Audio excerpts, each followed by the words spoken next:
The vessel of infinite curiosity hung in Earth's orbit like a silver teardrop suspended in the void. Commander Vexthor adjusted his neural interface, watching the blue planet rotate beneath them. His species, the Caltharians, had traveled 12 parsecs to study this peculiar civilization that had somehow survived despite their biological fragility. "Commander," said Lieutenant Mora, her crystalline skin reflecting the bridge lights, "we've intercepted another transmission from the surface. They're broadcasting something called wine commercial." Vexthor's 3 eyes narrowed. For 6 months, they'd been monitoring Earth's communications, cataloging human behavior with scientific precision. The humans were fascinating, emotional, chaotic, and bizarrely resilient. But this new substance kept appearing in their transmissions with disturbing frequency. "Play the broadcast," he commanded. The holographic display flickered to life, showing humans gathered around a table, raising transparent vessels filled with dark red liquid. Their faces were flushed, their movements uncoordinated, yet they appeared happy. The soundtrack swelled with orchestral music as a deep voice proclaimed, "Nothing brings people together like a fine vintage." "Fascinating," murmured scientist Kellen from his station. "This liquid appears in 47% of their social gatherings. They call it by many names: wine, beer, spirits, alcohol." "Is it a fuel source?" asked Mora. "Negative," Kellen replied, his fingers dancing across holographic data streams. "Chemical analysis suggests it's a mild poison. Ethanol, primarily. Toxic to their cellular structure." Vexthor's mandibles clicked in confusion. A poison? Yet they consume it voluntarily. During celebrations? "Precisely, Commander. Furthermore, they pay significant amounts of their currency to obtain it. Some bottles cost more than their monthly dwelling fees." The bridge fell silent. In Caltharian culture, poisons were avoided, regulated, feared. The idea of deliberately consuming toxins for, what? Enjoyment? It defied logic. "Commander," Mora ventured, "permission to include this phenomenon in our cultural report to the High Council." Vexthor stared at the humans on the screen, now laughing uproariously, some barely able to stand. "Denied. Not yet. The Council would never believe this without thorough investigation." He turned to face his crew. "We must understand this alcohol before we report. Deploy reconnaissance drones to human establishments that serve this substance. I want detailed behavioral analysis." "Sir, are you certain?" Kellen asked nervously. "Direct observation could risk exposing our presence." "The humans are too intoxicated to notice," Vexthor said dryly, watching another broadcast showing a human attempting to walk in a straight line and failing spectacularly. "Besides, this might be the key to understanding their entire civilization. If they willingly poison themselves and call it recreation, we're clearly missing something fundamental about human psychology." As the crew dispersed to their stations, Vexthor couldn't shake a growing suspicion. Perhaps humans weren't as primitive as they'd assumed. Perhaps there was a logic to this madness, one that could only be understood by those brave enough to observe it closely. "Set course for reconnaissance," he announced. "Tonight, we study human drinking establishments." The Friday night crowd at Murphy's Tavern was reaching its peak volume when 3 invisible observers materialized in the corner. Vexthor, Mora, and Kellen stood cloaked by Caltharian phase-shifting technology, their molecular structures vibrating just out of sync with visible reality. "By the 7 moons," Mora whispered, her translator struggling with the cacophony. "The noise levels are exceeding safety thresholds." "Yet none of them appear distressed," Kellen noted, his scanning device humming softly. "In fact, their cortisol levels, their stress hormones, are decreasing significantly." Vexthor observed a large human male approach the wooden counter. "I'll have another round for the table," the man bellowed to the bartender, holding up 4 fingers. "And make M doubles." "Doubles?" Mora queried her database. "Ah. Double the standard poison dosage." They watched as the bartender, A woman with colorful markings on her arms that humans called tattoos, poured amber liquid from various bottles into small glass containers. The man paid with paper currency and carried the vessels back to a table where 3 other humans erupted in cheers. To Jim's promotion, one shouted, raising his glass. To Jim, the others chorused, and all 4 tilted their glasses simultaneously, consuming the liquid in seconds. Their faces contorted, pleasure mixed with pain, before they slammed the empty glasses on the table and erupted in laughter. "Did you record that?" Vexthor asked urgently. "Yes, Commander, but I don't understand it." They experienced discomfort, their facial expressions clearly indicated burning sensations in their throat tissue, yet they celebrated this discomfort. Kellen's scanners beeped rapidly. Their neural chemistry is changing. Dopamine surge. Serotonin increase. The poison it's altering their brain function. A voluntary mind-altering substance, Vexthor breathed. Used socially. Culturally sanctioned. They moved through the establishment, observing various specimens. A young couple sat close together in a booth, sharing something called wine, their pupils dilated, their body language suggesting mating interest.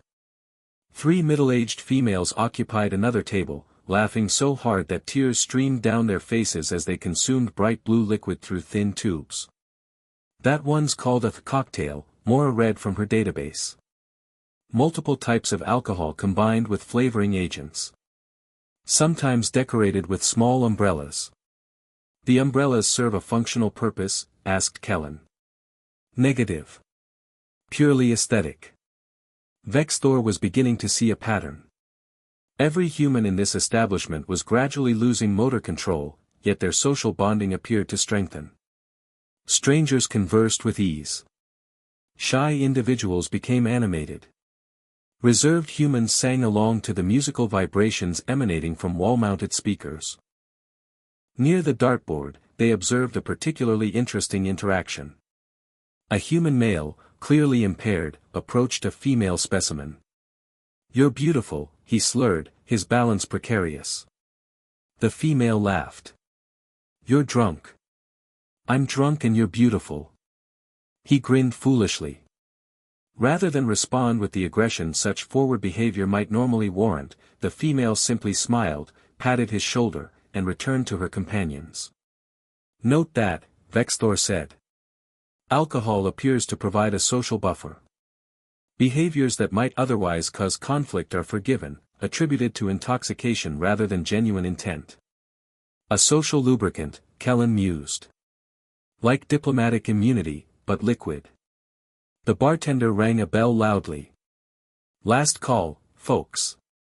A collective groan rose from the patrons, followed by a rush to the counter for "one more." As the aliens prepared to depart, Vexthor noticed something that would haunt his research for days. Despite the poison in their systems, despite the impaired judgment and physical dysfunction, every human in Murphy's tavern looked genuinely happy. "We need samples," he decided. "Tomorrow night, we acquire alcohol." The liquor superstore overwhelmed their sensors. Rows upon rows of bottles stretched in every direction, each labeled with incomprehensible terms: single malt, añejo tequila, IPA, Merlot, absinthe. "There are thousands of varieties," Mora said, her voice tinged with disbelief. "They've created an entire industry around producing different forms of this poison." Vexthor moved down the whiskey aisle, his cloaked form accidentally brushing a bottle. It wobbled but didn't fall. Each bottle has detailed information about origin, production method, aging time. This isn't crude intoxication, it's sophisticated chemistry. Kellen scanned a bottle of Japanese whiskey priced at $300. "Commander, some humans spend substantial resources on specific variants. This suggests cultural complexity beyond simple poison consumption." A human employee in a red vest approached their aisle, and the aliens froze. But the young man simply began restocking shelves, humming tunelessly. He picked up a bottle of vodka, examined its label, and placed it carefully on the top shelf. "Excuse me," came a voice. An elderly human woman appeared, looking up at the high shelf. Could you get me that bottle of Absolute? My arthritis. Of course, ma'am. The employee retrieved it cheerfully. Having a party?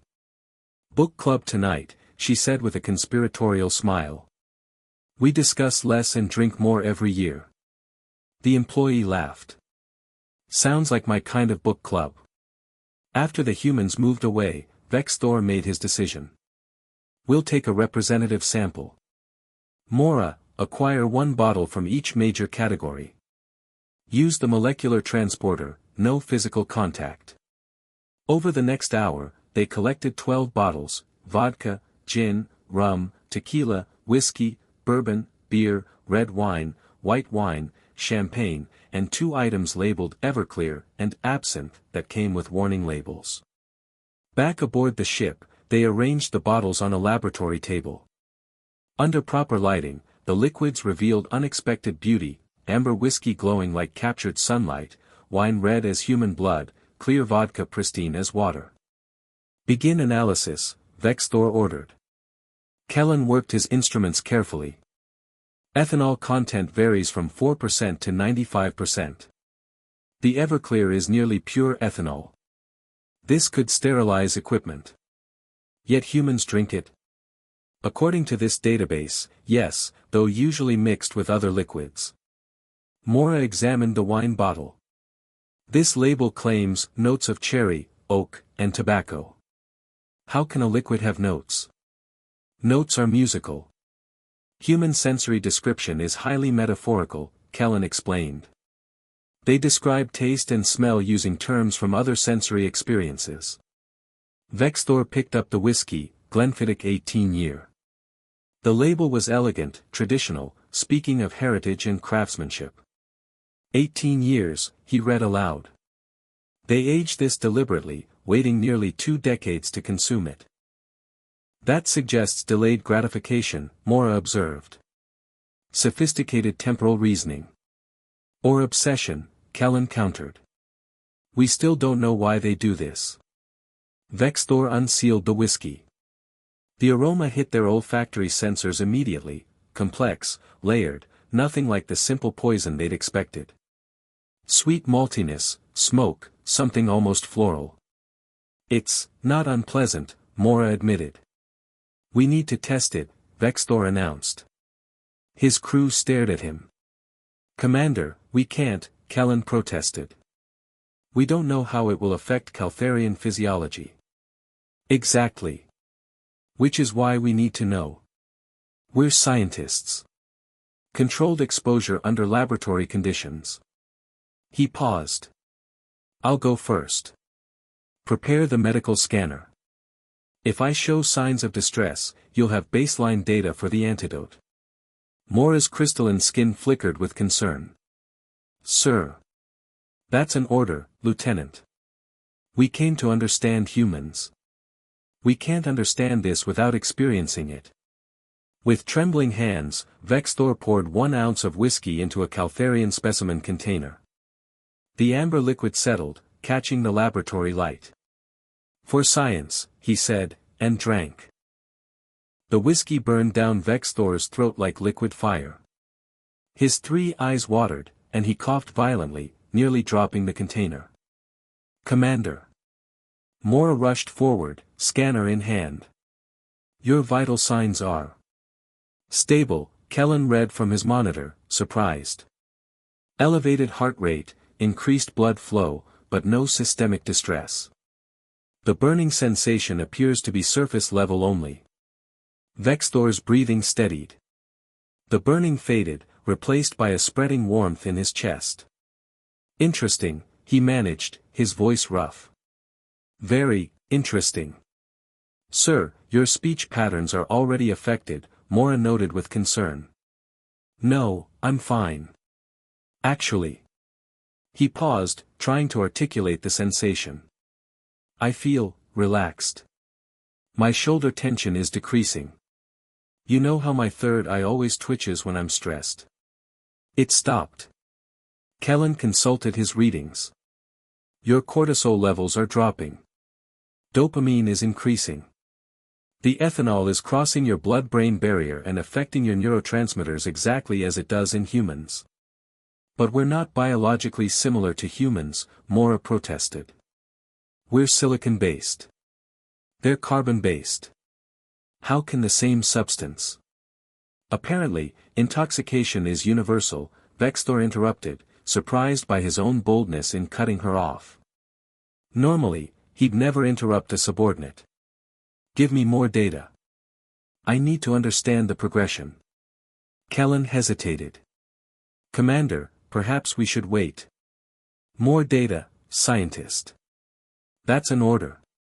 Vextor poured another ounce and drank it more smoothly this time, expecting the burn. 20 minutes and 3 drinks later, the commander of the vessel of infinite curiosity was definitely intoxicated. You know what I think? Vextor was saying, his posture unnaturally relaxed, leaning against the laboratory table. I think we've been approaching this all wrong. Humans aren't crazy. They're brilliant. Sir, you should sit down, Mora suggested gently. I don't want to sit down. I want to understand. He gestured broadly, nearly knocking over the wine bottle. Think about it. Humans have short lifespans, right? Barely a century. They live on a planet with natural disasters, diseases, predators. They know they're going to die. Yes, Commander, we've documented this. So they invented alcohol. Vextor exclaimed. A way to temporarily forget their mortality. To bond with each other. To feel joy despite knowing everything is temporary. His voice grew softer. That's not primitive. That's beautiful. Kellen exchanged glances with Mora. The alcohol is definitely affecting his emotional processing centers. I can hear you, Vextor said, pointing at Kellen with exaggerated precision. And yes, it is. But that doesn't make me wrong. For the first time since we arrived at Earth, I think I actually understand them. He moved to the observation window, gazing down at the planet below. We Caltharians, we live for 300 years. We plan everything. Calculate everything. Avoid risk. Avoid emotion. He turned back to his crew. When was the last time either of you did something spontaneous? Silence. Exactly. We're so busy being logical that we've forgotten how to just be. He swayed slightly, caught himself. Maybe humans understand something we don't. Maybe consciousness isn't meant to be perfectly rational all the time. Commander, Mora said carefully, I think you should rest now. Let the substance metabolize. No, I'm fine. Better than fine. I'm having what humans call an epiphany. He smiled, an expression that looked strange on Caltharian features. Let's try another type. The beer. I want to compare the effects. Absolutely not, Kellen said firmly. Sir, with respect, you've had enough for baseline data. Vextor considered arguing but realized Kellen was right. The room was starting to tilt slightly, and his thoughts, while profound seeming, might not withstand sober scrutiny. Fine, he conceded. But tomorrow, we continue the research. And Mora, Kellen, you're both trying it too. Can't have the commander be the only one with field experience. After Vextor stumbled off to his quarters, Mora turned to Kellen. Did we just watch our commander get drunk? Yes, Kellen replied, still staring at his data. And somehow, his intoxicated hypothesis might actually be correct. Look at these readings, alcohol doesn't just impair function. It temporarily rewires neural pathways toward social bonding and present moment awareness. The humans invented liquid philosophy, Mora said wonderingly. Or liquid courage, Kellen added.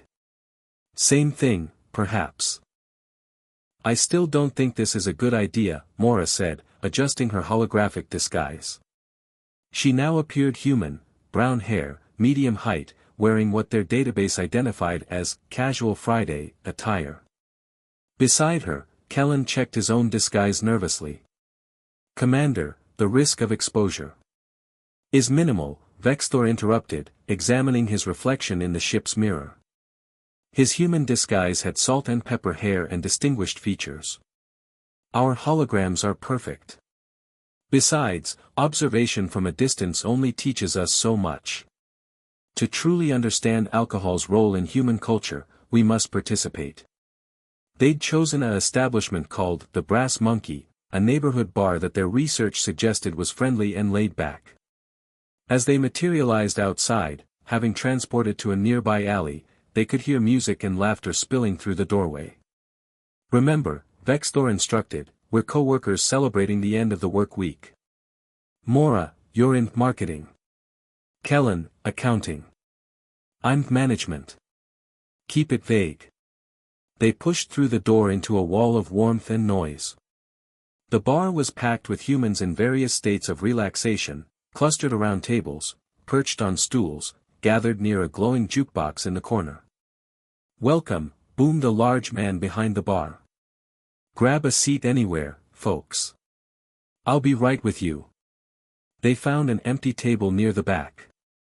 A laminated menu listed dozens of drinks, cocktails, beers, wines, shots. The categorization alone was overwhelming. A waitress appeared, young, tired-looking, but smiling. What can I get you started with? Vexthor's mind blanked. They'd studied alcohol academically but hadn't prepared for actual ordering. What do you recommend? First time here. Well, our craft beer selection is great. We've got a really nice IPA on tap, or if you're into cocktails, our bartender makes a mean Moscow Mule. We'll have one of each thing you mentioned, Vexthor said. To share. For research, I mean, because we're indecisive. The waitress laughed. I like your style. Coming right up. When she left, Kellen leaned in. Commander, should we really consume multiple types simultaneously? For comprehensive data, yes. Vexthor was actually nervous, though he wouldn't admit it. Yesterday's whiskey experience had been enlightening but also disorienting. Now they were going deeper. The drinks arrived, 3 tall glasses of amber beer, topped with white foam, and 3 copper mugs containing clear liquid with ice and lime. Cheers, said a man at the next table, raising his own beer toward them. TGIF, right? TGIF, Vexthor echoed, though he wasn't certain what it meant. The man grinned and returned to his conversation. Mora lifted her beer cautiously. The foam is fascinating. A colloidal suspension of CO2 bubbles. Stop analyzing and drink, Vexthor said, then demonstrated. The IPA was nothing like the whiskey. Bitter, bright, carbonated, it almost fizzed in his mouth. His face must have shown his surprise because Kellen chuckled. Not what you expected. It's refreshing, actually. Vexthor took another sip. Bitter, but not unpleasantly. I can see why humans drink this when it's warm. Mora tried hers, then the Moscow Mule. Her eyes widened. This one is sweet. Spicy. The copper container is cooling. It's quite pleasant. As they slowly consumed their drinks, something remarkable happened. They stopped being researchers and started being patrons. The bar's atmosphere seeped into them, the casual conversations, the background music, the gentle buzz of alcohol affecting their systems. You know what's strange? Kellen said, already on his second drink. I'm not worried about the mission right now. Usually, I'm calculating variables, running scenarios, worrying about outcomes. But right now, I'm just here. Present moment awareness, Vexthor noted. That's what alcohol facilitates. Humans call it, taking the edge off. A group at the next table erupted in laughter. One of them, a woman with bright red hair, caught Mora's eye. Sorry, we're so loud. My friend just told the worst joke ever. It's fine, Mora replied, surprising herself with how genuine her smile felt. You folks celebrating anything? Vexthor opened his mouth to say no, then reconsidered. Actually, yes. We're celebrating understanding something we didn't before. The woman raised her glass. I'll drink to that. They all toasted, aliens and humans, none of the humans knowing the truth. As the evening progressed, Vexthor realized something profound. Alcohol wasn't just about the chemical effects. It was about permission to relax, to be foolish, to connect with others without the usual social barriers. Commander, Mora said, giggling slightly, an uncaltharian sound, I think I'm drunk. Me too, Vexthor admitted. And I think I finally understand humans. Vexthor woke to a sensation he'd never experienced, his head felt like it was being crushed in a gravitational vice. All three of his eyes throbbed in synchronization, and his mouth tasted like something had died in it. Medical bay, he croaked into his comm unit. Emergency. The ship's doctor, a methodical Caltharian named Physician Torx, scanned him with undisguised disapproval. You're dehydrated, your liver enzymes are elevated, and you're experiencing what humans call a hangover. Perhaps exploring alien intoxicants wasn't your wisest decision, Commander. Just fix it, Vexthor groaned. I can administer fluids and pain relievers, but according to my research, there's no true cure. The symptoms must run their course. Torx paused. I'm also treating Lieutenant Mora and scientist Kellen, who are in similar conditions. Kellen is currently vomiting in the waste disposal unit. Vexthor closed his eyes. This is also part of the human experience. Document everything. Over the next several hours, the three researchers suffered together in the medical bay. Mora looked like her crystalline skin might shatter. Kellen kept moaning about never drinking again. Vexthor simply tried not to move his head. I don't understand, Mora whispered. Why do humans do this repeatedly? Knowing this is the consequence. Because, came a voice from the doorway, the experience is worth the aftermath. They all turned, and immediately regretted the movement, to see Physician Torx holding a data pad. I've been researching human drinking culture, the doctor continued. The hangover is considered part of the ritual. Humans even have specific foods, drinks, and remedies they swear by. They call them hangover cures even though none actually work. That's illogical, Kellen muttered. Is it? Torx pulled up images on the medical bay display. Look at these human social media posts. Totally worth it. Great night, rough morning, no regrets. Hair of the dog, which means drinking more alcohol to ease hangover symptoms, by the way. Vexthor watched the images scroll past, selfies of grinning humans with bloodshot eyes, photos of elaborate breakfasts, memes about hangover survival. Despite his misery, he found himself smiling. They celebrate even the negative consequences, he said wonderingly. They turn suffering into humor, into shared experience. The hangover becomes another form of bonding. There are even songs about it, Torx added. Poems. Comedy routines. They've integrated every aspect of alcohol, including the unpleasant parts, into their culture. Mora sat up carefully. Commander, I've been thinking. Maybe we've been approaching human culture wrong from the beginning. We've been trying to understand them through pure logic, but humans aren't purely logical. They're experiential. They learn through doing, feeling, suffering, and recovering. And then doing it again, Kellen added weakly. Because one night of connection is worth one morning of pain. Vexthor stood slowly, his head protesting. But through the pain, clarity emerged. We need to include this in our report. All of it. The joy, the impairment, the bonding, the hangover. The High Council needs to understand that human behavior can't be analyzed purely through rationality. Emotion and experience are equally valid forms of intelligence. Sir, they'll think we've gone native, Mora warned. Perhaps we have, slightly. Vexthor moved to the viewport, looking down at Earth. But that's not a bad thing. Every species we've studied before has been comprehensible through our frameworks. Humans require us to expand our frameworks. That makes them special. Or insane, Kellen suggested. Maybe both. Torx approached with hydration packs. Drink these. And Commander? If you're going to continue this research, at least do it responsibly. Humans have guidelines: water between drinks, food in the stomach, knowing your limits. Of course, Vexthor agreed. We're scientists, after all. Scientists with hangovers, Mora pointed out. The best kind, Vexthor replied, and despite everything, they all laughed, another very human response to suffering. As they recovered throughout the day, Vexthor began drafting his preliminary report. He titled it, Alcohol and the Human Paradox, a Study in Intentional Impairment as Social Technology. The High Council was going to have questions. So many questions. He smiled. Good.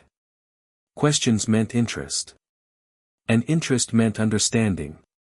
And understanding, even if it came with a headache, was always worth pursuing. Even if you vomited a little along the way. The High Council chamber was an amphitheater of crystalline stone, carved into the heart of Calthor Prime. 12 council members sat in a semicircle, their ancient faces impassive as Vexthor's holographic image stood before them. Commander Vexthor, began High Counselor Zyxtal, her voice echoing through the chamber. Your report on human culture is unprecedented. You claim to have consumed toxic substances deliberately, multiple times, and that this was necessary for understanding? Yes, Counselor. I stand by our methodology. Another counselor, Rentok, leaned forward. You're asking us to believe that humans have built an entire social infrastructure around voluntary poisoning? Not just social infrastructure, Vexthor replied. Economic, agricultural, ceremonial, therapeutic. Alcohol touches nearly every aspect of human civilization. He activated his presentation, and images filled the chamber. They've been producing fermented beverages for over 10,000 years, nearly as long as they've had agriculture. Some historians believe alcohol production drove the development of agriculture itself. They domesticated grains not just for bread, but for beer. The council members shifted uncomfortably. They have specialists called sommeliers who dedicate lifetimes to wine knowledge. Brewmasters who craft beer like artists. Distillers who age spirits for decades. Entire regions' economies depend on alcohol production, vineyards, distilleries, breweries employ millions. Mora's hologram appeared beside him. High Council, alcohol serves multiple functions in human society. It's a social lubricant that reduces anxiety and facilitates bonding. It's a ritual marker for celebrations, weddings, holidays, achievements. It's a coping mechanism for stress and grief. And paradoxically, it's both a sophisticated art form and a common commodity. Kellen added his findings. Our neurological scans show that moderate alcohol consumption temporarily rewires human neural pathways toward social connection, present-moment awareness, and creative thinking. Many human innovations have occurred during or after alcohol consumption. That cannot be scientifically accurate, Counselor Rentok objected. Yet it is, Kellen insisted. Alcohol lowers inhibitions, which can enhance creative problem-solving by reducing fear of judgment. Many human artists, writers, and scientists have credited alcohol with helping them access nonlinear thinking. Vexthor pulled up historical data. Ernest Hemingway, a celebrated human writer, famously said, "Write drunk, edit sober." Winston Churchill, a wartime leader, regularly drank whiskey. Benjamin Franklin, a scientist and statesman, wrote extensively about wine. These aren't aberrations, alcohol is woven into human achievement. But you also documented negative effects, High Counselor Zyxtal noted. Addiction, impaired judgment, health consequences, the hangover. Yes, Vexthor acknowledged. Alcohol is a paradox. It creates connection and isolation. Joy and sorrow. Celebration and destruction. Humans struggle with it constantly. They create laws to regulate it, programs to treat addiction, social movements to moderate consumption. Yet they never eliminate it entirely, because for them, the benefits outweigh the risks when used responsibly. The chamber fell silent. Finally, the eldest counselor, Morval, spoke. His voice was ancient, thoughtful. Commander, what you're describing isn't just about a substance. You're describing a species that embraces paradox rather than avoiding it. Exactly, Counselor. Vexthor felt relief that someone understood. We Caltharians seek perfection, optimization, logic. Humans seek experience. They accept that life includes suffering, imperfection, and irrationality. Alcohol is a microcosm of their entire philosophy: embrace the moment, accept the consequences, find meaning in the journey rather than the destination. Mora stepped forward. High Council, humans have a saying, it's not about the destination, it's about the journey. Alcohol is about the journey, the shared laughter, the deep conversations, the temporary escape from existential dread. The hangover is tomorrow's problem. Tonight is for living. And this, Counselor Zyxtal said slowly, is what you want us to report to the Galactic Federation. That humans are worth studying because they voluntarily poison themselves for philosophical reasons. I want you to report that humans are worth studying because they found a way to embrace their mortality with joy, Vexthor said passionately. Every species fears death. Most species respond with denial or rigid control. Humans responded by inventing substances that help them forget their fears and connect with each other. That's not primitive. That's profound. The council deliberated in whispers. Finally, High Counselor Zyxtal spoke. Your report is accepted, Commander. Furthermore, we're authorizing continued Earth observation. But, she paused meaningfully, no more personal consumption experiments. Document, don't participate. Vexthor smiled. Understood, High Counselor. The holograms faded, and back aboard the vessel of infinite curiosity, the three researchers celebrated. We did it, Mora said, relieved. We explained the unexplainable, Kellen agreed.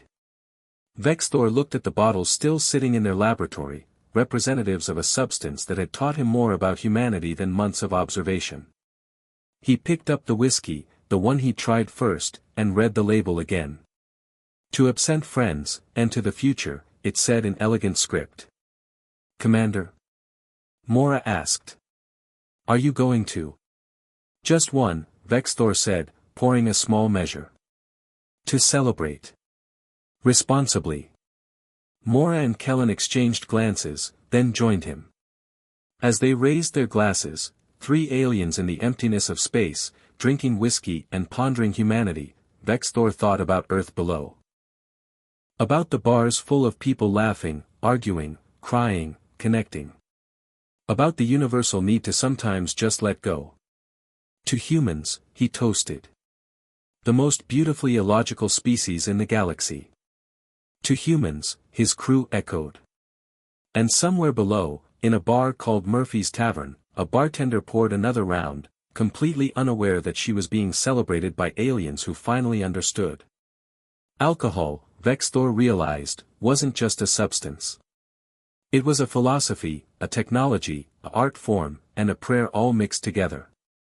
It was humanity in liquid form, dangerous, delightful, complex, and utterly, unforgettably alive. The universe suddenly seemed a lot more interesting. The end.